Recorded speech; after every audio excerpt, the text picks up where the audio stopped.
da Caixa.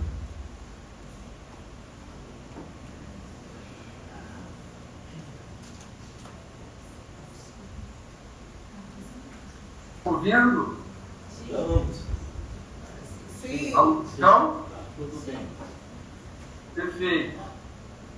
Bom, é um momento realmente riquíssimo, né, para a gente da academia, da universidade, para a gente preocupado, né, com a formação e a ancestralidade indígena dentro da universidade, né?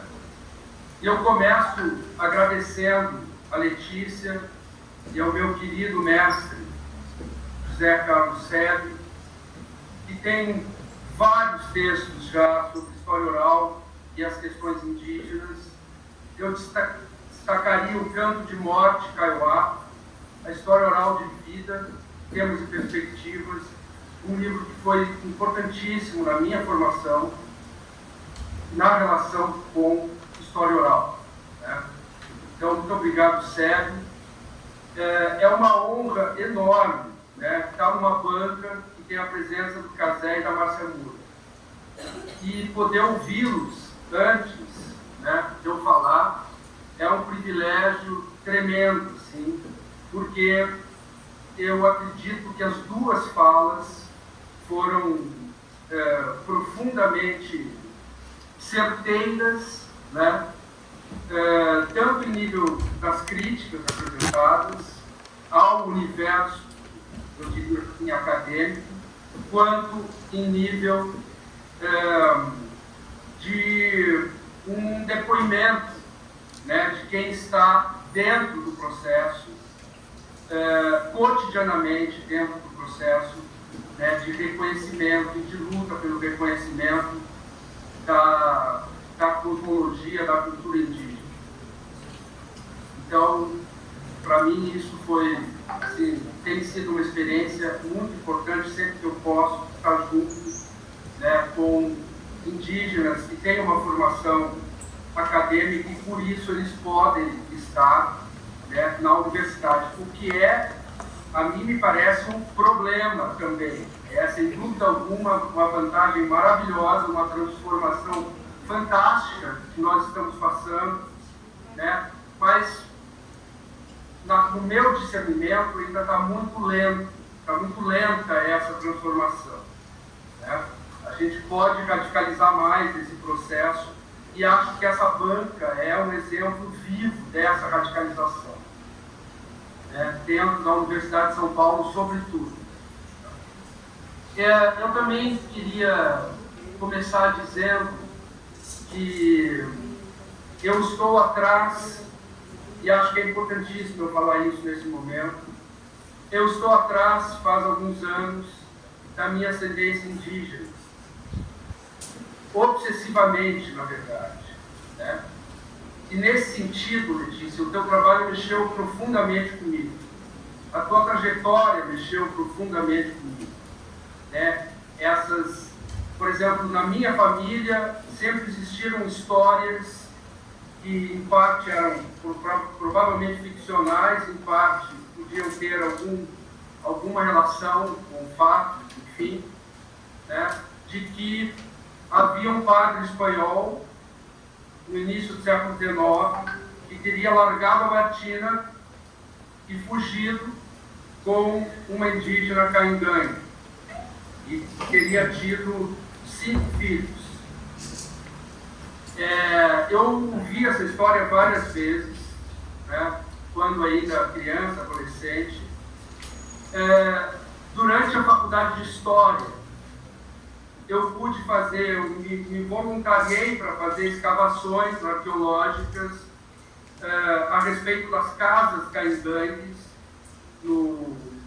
na Serra Gaúcha, que eram, enfim, tinham uma especificidade interessantíssima. A gente conseguia encontrar uma série de objetos, né, com essas escavações. Nesse momento não tinha nada a ver com a minha reflexão sobre a ascendência cainganha, mas foi uma coincidência, quiçá, né, cooperada pelo universo. E, ao mesmo tempo, faz mais ou menos uns 5 anos, ao mesmo tempo não, faz mais ou menos uns 5 anos, eu resolvi fazer o meu teste de DNA. E deu cerca de 12% do que eles chamam de Native America, que são os povos, portanto, né, antes de 1000, que existiram antes de 1500, antes de 1400, no meu caso especificamente, eles faziam referência ao século XIII, nas Américas, e aí caiu a ficha, finalmente, né, de certa forma, de que essa ascendência não era só uma história, né, longínqua, ficcional, quiçá, mas que era algo mais forte do que uma simbolização cultural, e sim de estrutura biológica, vamos dizer assim. Né? E lembro que eu trabalho, eu estou tremendamente tocado, né, pelo esquecimento familiar dessa ancestralidade e pela minha posição de pesquisa partilhada já há 20 anos com os Carajás, os Chavantes e os Boi, né, nomeados geralmente de Bororos. Então, eu tenho uma relação pessoal, subjetiva com a questão indígena e tenho uma relação fortíssima como pesquisador também com as questões associadas, né, às etnias e à cultura indígena de uma forma geral. E nesse sentido, Letícia, eu começo dizendo assim que para mim você é um exemplo. É um exemplo a ser seguido, não no aspecto de que você está apresentando um modelo, um método, para chegar a estas estruturas de ascendência, mas no aspecto de buscar uma ancestralidade que seja de fato parte, né, tanto do que nós nos consideramos, na forma como nós consideramos humanos, vamos dizer assim, quanto na profunda necessidade que nós temos de investir em transformações cada vez mais necessárias nas instituições que nós pertencemos. E eu realço aqui as instituições porque eu creio que, à medida em que as instituições forem se transformando, nós conseguiremos acelerar mais e mais e mais o processo, né, em relação a estes esquecimentos todos. Né? Nesse sentido, eu não podia deixar de falar que o nosso programa de pós-graduação resolveu, há alguns anos atrás, né, se aproximar de fato, criar um edital de seleção para indígenas, um edital especial de seleção para indígenas. Então, isso é uma decisão que um programa de pós-graduação pode ter autonomia para fazer. Né? Nesse edital, nós fizemos todo um processo de seleção à distância para favorecer os indígenas que estavam interessados, né, em fazer tanto mestrado, doutorado. E hoje, por exemplo, só dentro do projeto FACAR, que foi um projeto desenvolvido com os Boi, os Bororo, nós temos 14 Boi e Bororo fazendo mestrado ou doutorado conosco, sem saírem da aldeia, o que é um problema burocrático dentro da universidade, mas a gente está conseguindo resolver orientação, disciplinas e assim por diante, porque é muito importante que a universidade se dê conta que se ela não investir nas questões ligadas à distância, isso não vai se transformar. Nós podemos ter os princípios mais belos e notórios em relação, né, às questões ligadas à formação e à presença da cultura indígena na universidade, mas se nós não facilitarmos ao máximo esse processo, isso não vai acontecer. Né? Não é possível, e isso é uma coisa que eu sempre digo, não é possível tirar um indígena da aldeia e colocá-lo 3, 4 anos numa cidade como São Paulo para fazer um mestrado ou doutorado, enfim, não que isso seja impossível ou que não seja, vamos dizer assim, concebível. Né? É concebível, é claro, dentro de um determinado universo, de um determinado patamar. Mas colocar como regra, como uma prioridade institucional, estar presente, né, no campus, não faz sentido. Isso é, de fato, um processo, na minha opinião, de uma elitização, de uma continuidade, né, de uma elitização do saber, e que afasta uma série de participantes e de colegas, possíveis colegas, né, da cultura oral, que não estão, enfim, na cidade de São Paulo. Essa experiência com os Boy Bororo tem sido muito interessante, porque é uma questão que foi discutida aqui, foi discutida muito pela Letícia, né? Essa experiência está trazendo um questionamento para todos nós sobre as formas de produção de conhecimento na universidade. Né? Quer dizer, se nós partimos do princípio, como foi muito bem falado pela Márcia e pelo Cazé, né, de que, de fato, nós temos um universo de cultura oral, corporal, né, que vem sendo, enfim, transmitido por gerações e assim por diante, e que esse universo expressa uma cultura, um saber tão ou mais complexo em vários aspectos, muito mais complexo em vários aspectos, inclusive que estão em voga no contemporâneo, né? Nós não temos outra saída senão renovarmos dentro da universidade as formas de produção de conhecimento. A linguagem que eu, junto dos parceiros indígenas, encontramos foi o audiovisual. Né? A Letícia e o SEB já vem trazendo, com a questão do auditório oral, uma outra proposta que, evidentemente, está vinculada à escrita, mas com uma outra forma de escrita que não, prioritariamente, a escrita metodológico-científica. Então, essa narrativa, desde o fato da Letícia se considerar o ponto zero, até as suas histórias, né, de família, de participação em movimentos políticos, de problemas crassos. E aí, Letícia, minha querida Letícia, eu assim tenho um agradecimento profundo pela tua persistência, né, pela tua insistência de estar nesse espaço acadêmico, de fazer de tudo, acreditando que você pode ajudar a transformar esse espaço. Né? Então, esse é um agradecimento que todos nós temos, né, com você, né, direcionado a você. Então, eu queria, na verdade, porque não vai dar tempo para pegar pontos específicos da dissertação, e aí eu resolvi comunicar para vocês a forma, até procurando um pouco dialogar mais com eu diria assim, a forma de vida que a Letícia lutou para esse trabalho, neste trabalho. Eu queria fazer comentários gerais de como esse trabalho me tocou, né? E como eu acho que ele é profundamente importante.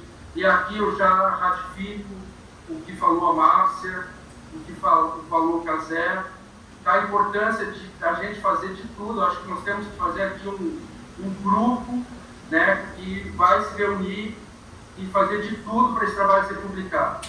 Né? Ele tem que ser publicado, na minha opinião. Né? Em primeiro lugar, por quê? Por vários motivos. Em primeiro lugar, eu destacaria um processo de teorização, e aí eu estou falando teoria científica.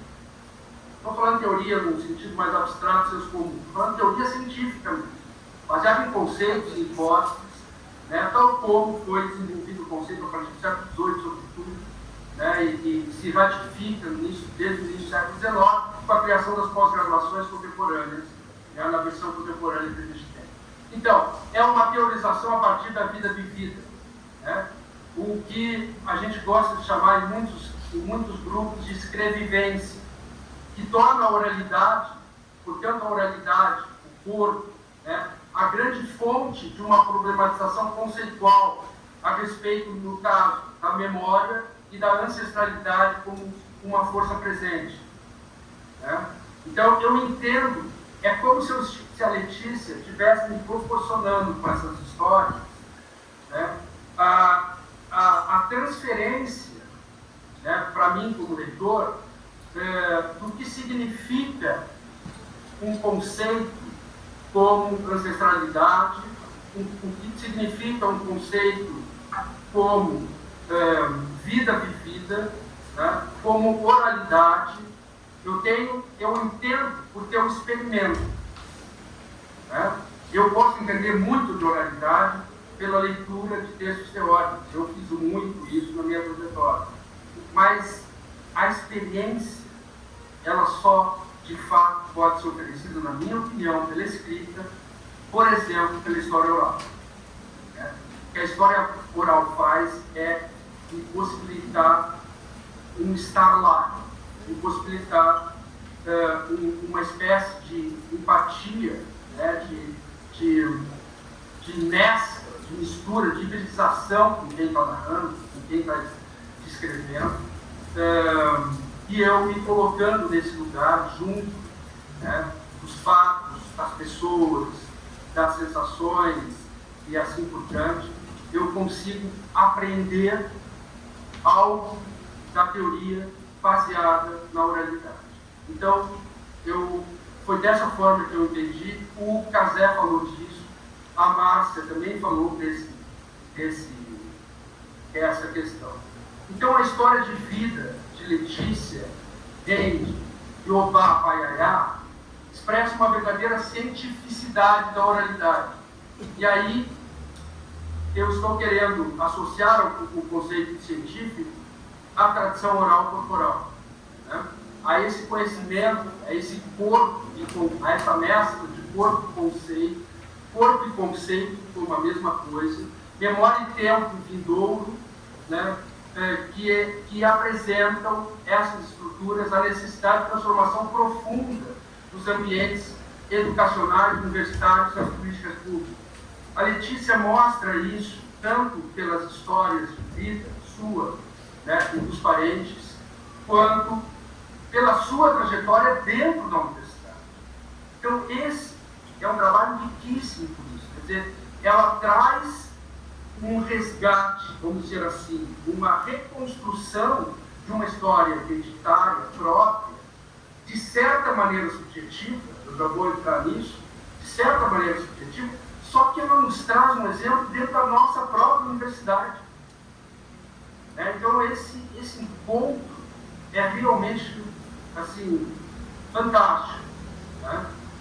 A Letícia Paiaiá escancara a necessidade das universidades se transformarem radicalmente para o acolhimento de povos indígenas, o que significa uma transformação radical nas formas de produção e socialização do conhecimento. E essa transformação radical, eu não sei qual é. Ela tem que ser descoberta por todos nós, juntos, dialogando, fazendo isso que a gente está fazendo hoje aqui. Né? E, em grande parte, estamos fazendo hoje aqui pela trajetória institucional desse senhor que está com a mão no queixo. Então, de fato, são momentos e são pessoas que resolvem encampar uma luta e sem mostrarem, olha, tem que fazer assim, assim, assim, assim, vai construindo o caminho em diálogo, que é sempre também uma coisa tensa, sem dúvida, porque são dois universos totalmente diferentes em nível de expressividade, né, de linguagem, mas a gente tem que fazer essa trajetória, não tem volta. Né? Eu ainda queria destacar assim, que a Letícia é interessantíssimo ler o trabalho também pelo fato da Letícia ser uma pessoa rede, um coletivo cuja subjetividade se confunde com uma brasilidade necessária. Então a Letícia, ela colocou como, vamos dizer assim, autoria, a própria autoria da dissertação da Letícia já é coletiva. São duas Letícias. E se a gente e a gente começa a ler o trabalho da Letícia, a gente vê que são inúmeras Letícias, né? São inúmeras pessoas que são autores, de certa maneira, desse trabalho. E autores literários do trabalho. Mas, no entanto, pelas regras, o que tem que ser feito é colocar o nome da pessoa que fez o mestrado, né? E eu achei fantástico. A Letícia, eu espero que fique assim, acho que não vai ter problema de ficar assim, né? Mas eu achei fantástico, no nome da autoria, já ter uma coletividade, pelo menos 2, né? Letícia Rodrigues de Almeida, Letícia Rende Jobá Baiaia. E podia ter várias outras Letícias, como lembrou, inclusive, o nosso querido Casé. Outra questão é que a Letícia legitima, né, as suas ideias por uma rede de parentes, somada como bibliografia de sua reflexão. Então, isso o Casé insistiu muito, e eu concordo plenamente. Letícia nos mostra que a bibliografia é ancestral. Letícia nos mostra que a bibliografia deve ser encarada de uma maneira oral, corporal. Né? No conceito mesmo técnico de bibliografia. Né? Uma pessoa livre, de um coletivo livre. Isso é meu mais velho. Então, eu acho que essa é uma mudança que nós podemos abarcar na academia, com todos os preceitos e os fundamentos teóricos, filosóficos necessários, e tem muitos, né?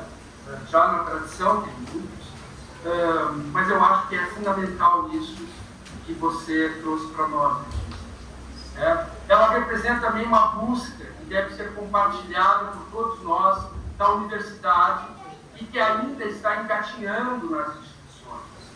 A história da Letícia dentro, buscando uma pós-graduação, buscando a graduação, expressa maravilhosamente bem essas dificuldades. A Letícia nos apresenta que as formas de vida mais ricas, que ainda temos a oportunidade de conviver e aprender, sobretudo no nosso território, nas nossas proximidades, né, existem sem capitalizar. Portanto, são formas de vida cuja a razão da sua existência é não capitalizar. Então, é um conjunto gigantesco de valores, me desculpem a expressão, mas que manda a lógica capitalista, a lógica neoliberal, se quiser, inclusive relacionada com a universidade, a merda. Manda a merda. Vai a merda. E não no sentido do teatro, no sentido de se recolher, né, na sua insignificância, e eu acho importantíssimo esse tipo de exposição de que se trata de um conhecimento que não vai ser capitalizado, né, na lógica do capitalismo. É um princípio maior da sociedade, construída pela modernidade, e que a universidade fez parte disso, evidentemente, foi um projeto ligado a isso também. A Letícia nos mostra que o caminho da luta é familiar, que se insere no político, e ancestral, que se insere na educação. Então, essa relação, essa conjunção, que está lá no Fusca, inclusive, essa trajetória da Letícia, de uma rede de familiaridades associada a uma luta política e a uma busca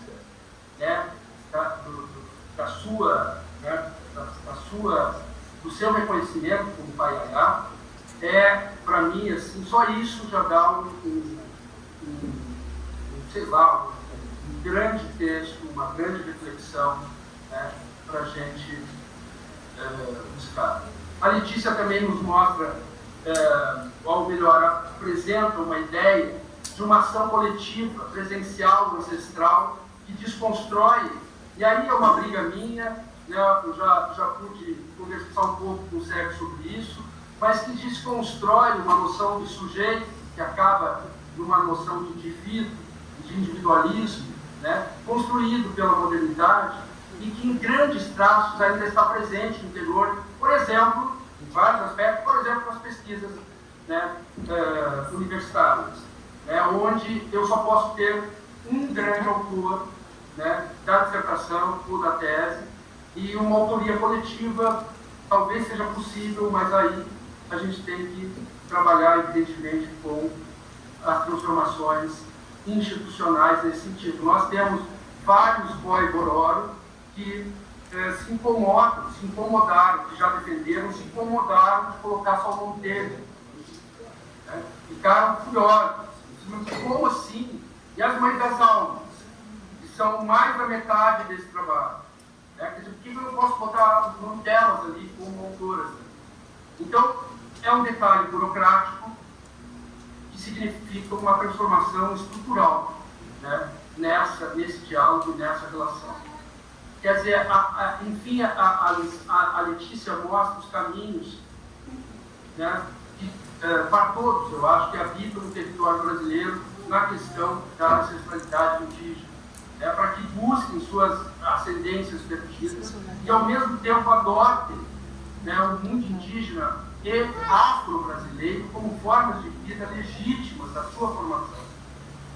O que não acontece, porque para adotar formas legítimas, para mim não tem caminho mais radical do que transformar as instituições.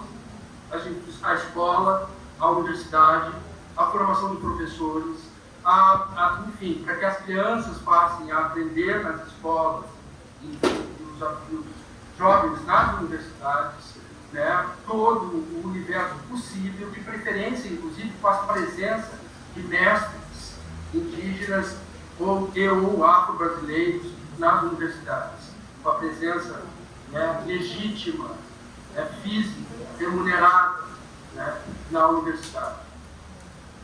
E como se não bastasse, a Letícia nos proporcionou, junto do professor Sérgio, a presença da Márcia Moura e do Cazé na mesma banda.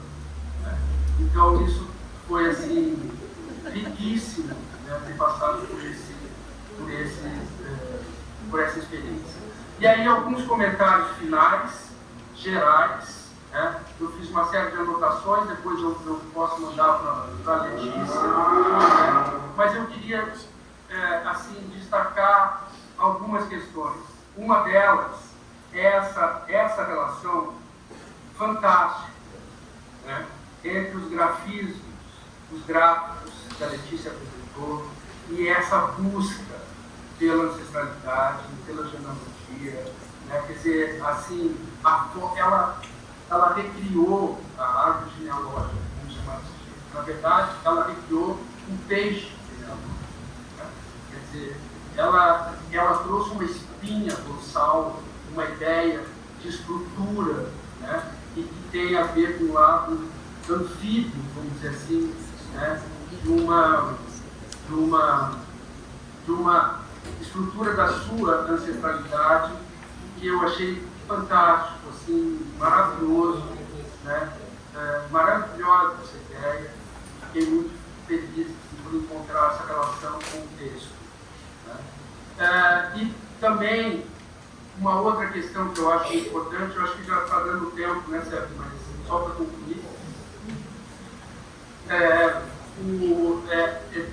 Tem uns questionamentos sobre a própria formação que a Letícia se faz, os questionamentos que ela faz sobre a própria formação, que eu achei interessantíssimo. Eu vou destacar um só, como simbólico, que é a questão da escrita em português. Né? Por falar nisso, eu queria elogiar o trabalho da Letícia, né, em termos de revisão. Né?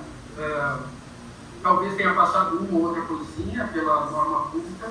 Né? A norma culta, eu queria lembrar que tem os seus, né, as suas razões, quer dizer, dependendo de como você escreve, o sentido vai ser totalmente único.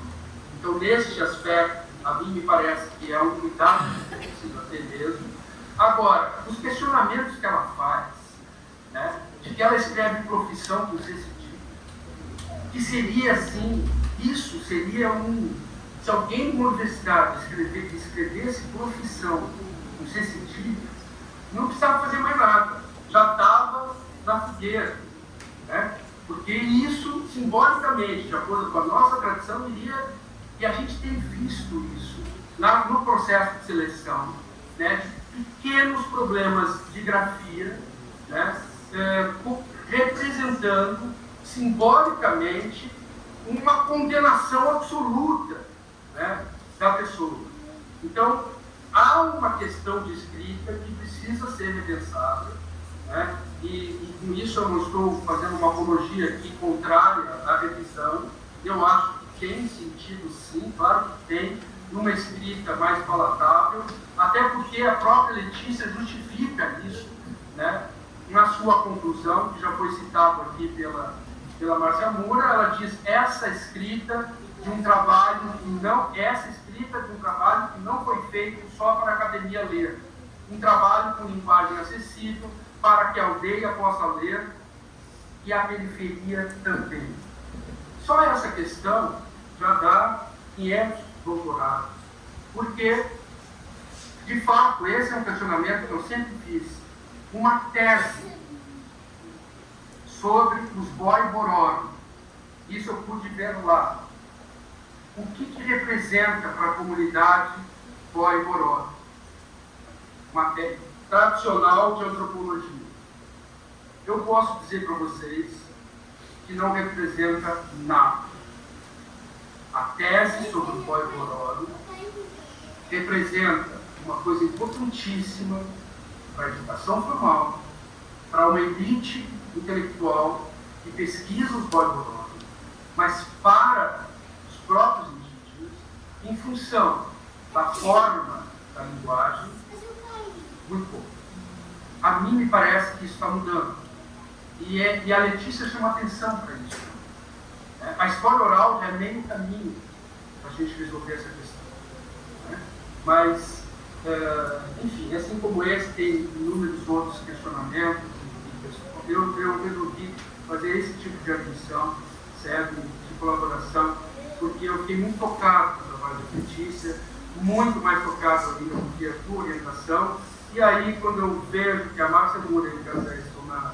Até achei que me confundi de Casé, você me desculpe, uma confusão terrível que eu te coloquei em Santa Catarina. Não sei como o Casé foi para Santa Catarina. Não é possível, ele deve ter ido, ele deve estar querendo mais briga, mais luta para ir para lá. Né? Então, me desculpe, eu li errado a tua universidade. Mas aí, quando eu vejo os dois, aí eu derreti. Então é isso, muito obrigado, né, pelo convite e fico à disposição.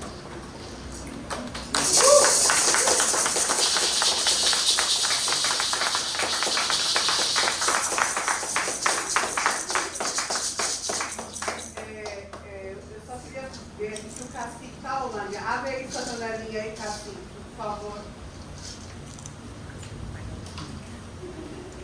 Olá, vídeos.